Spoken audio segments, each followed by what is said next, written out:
നിങ്ങളുടെ ഈ കുബുത്തി കാരണേ നമ്മളെ നല്ലൊരു വീട് പോയി കിട്ടി. എന്നാ ഉള്ളതും കൊണ്ട് ഇവിടെ ഒതുങ്ങിക്കൂടി ജീവിക്കാന്ന് വിചാരിച്ചാ നിങ്ങൾ സമ്മതിക്കില്ല. ഞാൻ ഇനി അഭിനയിക്കണം അല്ലേ? എടി നിന്നോട് ഞാൻ സീരിയലിൽ പോയിട്ട് അഭിനയിക്കാനാണോ പറഞ്ഞത്? അല്ലല്ലോ. സീരിയലിൽ പോയി അഭിനയിച്ചാണെങ്കിൽ എനിക്ക് വല്ല 10ന്റെ പൈസകളും കിട്ടിയാണ്. അതെ, നമ്മളിവിടെ വന്ന് താമസിക്കുന്നത് റസിക്ക് ഇഷ്ടമല്ല എന്നുള്ള കാര്യം നിനക്ക് അറിഞ്ഞൂടെ? നന്നായിട്ട് അറിയാം. വെല്ലോന്റെ വീട്ടിലെ വലിഞ്ഞു കയറി താമസിച്ചു കഴിഞ്ഞാലേ ആർക്കായിട്ട് ഇഷ്ടപ്പെടാം? നമുക്ക് ഇഷ്ടപ്പെടുവോ? എടി അതാ അങ്ങനെ ഒരു സാഹചര്യം വന്നുകൊണ്ട് ഇവിടെ കയറി താമസിക്കണതല്ലേ. സാഹചര്യം നിങ്ങളായിട്ട് ഉണ്ടാക്കിയത്. ഇതുപോലെ നിങ്ങളുടെ പൊട്ട കുബുത്തി കാരണല്ലേ നമ്മൾ ഇവിടെ വന്ന് നിൽക്കുന്നത്. നീ വേണ്ടാത്ത കാര്യങ്ങൾ സംസാരിക്കാണ്ടിരിക്കുക. വെറുതെ പറഞ്ഞ് കാട് കയറി പോവും. അതെ, റസിയക്ക് ഇപ്പൊ നമ്മളോട് ചെറിയ ഒരു ഇഷ്ടം തോന്നിയിട്ടുണ്ട്. അത് ഒന്നും കൂടി ഊട്ടി ഉറപ്പിക്കണം എന്നാണ് പരീക്കുട്ടി പറയണത്. അതിനു വേണ്ടി ഇങ്ങനെ ഒരു സംഗതി ചെയ്തു കഴിഞ്ഞാൽ എന്താണ് ഇപ്പൊ കുഴപ്പം? ചേട്ടാ, ഞാൻ അഭിനയിച്ച അവർക്ക് മനസ്സിലാവത്തില്ല. എനിക്ക് അഭിനയിക്കാൻ അറിയാമോ? ഇന്ന് ഈ പറയുന്നേ എടി പോത്ത, നീ അഭിനയിക്കേണ്ടത് നീ ആ കട്ടിലിന്റെ മുകളിൽ കയറിയിട്ട് ഒന്ന് കിടന്നാ മതി. നിന്റെ തണ്ടലൊടുക്കി ഇത്രേ ഉള്ളൂ. ശരി, ഞാൻ അഭിനയിക്കാം. ഈ തുണി ആരാലക്കും? വൈകുന്നേരത്തേക്കുള്ള ഫുഡ് ആരുണ്ടാക്കും? ചേട്ടാ എന്തെങ്കിലും ചിന്തിച്ചിട്ടുണ്ടോ? നമ്മൾ അഭിനയിച്ച് നാളെ പിള്ളേർ സ്കൂളിൽ വിടണ്ടെന്ന് പറയുന്നത്. എടി ഒരു ദിവസത്തെ കേസാണിത്. അര നേരം അല്ലെങ്കിൽ ഒരു നേരം അല്ലാതെ നീ കാലാകാലം തണ്ടലൊടുക്കി കിടക്കണമെന്നല്ല പറഞ്ഞത്.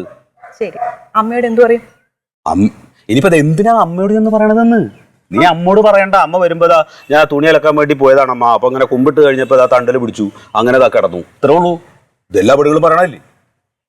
നിങ്ങൾ എന്തെങ്കിലും കാണിക്കുക, ഞാൻ അഭിനയിക്കോ എന്ത് വേണമെങ്കിലും ചെയ്യാം. നിങ്ങൾ അതെ അതെ, അവിടെ പോയിട്ട് തൽക്കാലം ഒന്ന് കിടന്നാൽ മതി, വേറെ ഒന്നും നീ ചെയ്യണ്ട.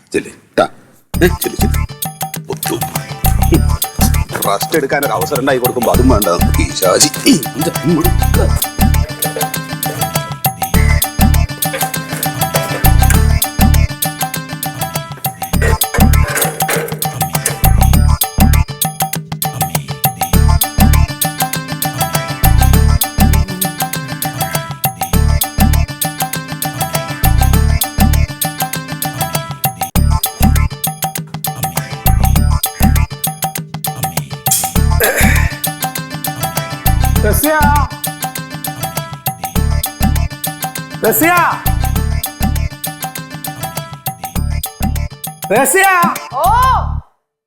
ഒന്നുകൂടെ വായോ.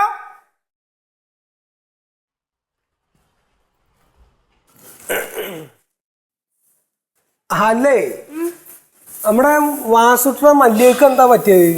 എന്താ പറ്റി? എന്താ പറ്റിയെന്ന് ഇപ്പൊ എന്നോടാ ചോദിക്കണേ. ഓൾക്ക് സുഖമില്ലാത്ത ഈ അറിഞ്ഞില്ലേ? ഓക്കൊരു കുഴപ്പമില്ല. ഓൾക്ക് സുഖമില്ലാണ്ട് കിടക്കാണ്. എന്താന്ന് വെച്ചാ അറിഞ്ഞില്ല വെച്ചാ അത് മോശമാണ്. നിങ്ങളോട് ആരെ കല്ലുവെച്ചെന്നാണ് പറഞ്ഞ്? എടി എന്നോട് വാസുട്ടി പറഞ്ഞാണ് ഓൾക്ക് സുഖമില്ല, നടുവാനായിട്ട് കിടക്കുക. മൂപ്പര് കുടിച്ചിട്ട് എന്തൊക്കെയോ വിളിച്ച് പറയണാണ്. പിന്നെ ഇപ്പൊ ഓൻ കള്ളു കുടിച്ചിട്ട് ഓന്റെ ഭാര്യക്ക് സുഖമില്ല എന്ന് പറയാൻ നിക്കല്ലേ എന്നോട്. ഞാൻ നിങ്ങളോട് പറഞ്ഞില്ലേ ഓക്ക് ഒരു കുഴപ്പമില്ല. എന്നോട് നല്ലോണം വർത്താനം പറഞ്ഞാണ് രാവിലെ. എന്നാ കുഴപ്പമുണ്ട്. ആ കുഴപ്പം ഇജ്ജ് അറിഞ്ഞിട്ടില്ല. അതെന്നെ അതിന് കുളിപ്പുണ്ടോ? വയ്യാണ്ട് ഒരു പെണ്ണ് കിടക്കുമ്പോ ഒന്ന് പോയി അന്വേഷിക്കാണ്ട് വർത്താനം പറയാൻ നിൽക്കുക. എന്നാ പിന്നെ ഓക്ക് വയ്യെങ്കിൽ ഇന്നൊന്ന് വിളിച്ചൂടെ? ഞാൻ അവിടെ അടുത്തുണ്ടല്ലോ. ആ കുട്ടികളൊന്ന് പറഞ്ഞു വിട്ടാ പോരെ? പിന്നെ എനിക്ക് എന്റെ അടുത്ത് അറിയിക്കാൻ നിൽക്കല്ലേ വയ്യാത്ത ആൾക്കാർ വന്നിട്ട് കാര്യങ്ങള് പറയണ്ടേ. ഇജ്ജൊന്ന് പോയി അന്വേഷിച്ചോ? അതല്ല ഞാൻ പറയണേ. വയ്യാതെ കിടക്കുമ്പോ എന്നാ പിന്നെ ഒന്ന് പോയി നോക്കണല്ലോ. പോയി നോക്കണല്ലോ. അതിനല്ലേ ഞാനും പറഞ്ഞേ. നിങ്ങൾ എന്നെ പറ്റിക്കാൻ പറഞ്ഞതാണെങ്കിൽ പിന്നെ പന്നെ പറ്റിക്കാൻ എന്താ ഏപ്രിൽ ഫൂളാ ഇന്ന് എന്നെ പറ്റിക്കാനായിട്ട്? പോയി നോക്കിയില്ല, ആ ഒരു മര്യാദ കേടായി പോയി. അതാണ് ഞാൻ പറഞ്ഞത്. ആ വായോ നടക്ക്. എന്താ നടന്നോ? ഞാൻ എന്റെ പിന്നാലെ വരുന്നല്ലേ. അടിയുടെ ചിരയുടെ തരികിട മേള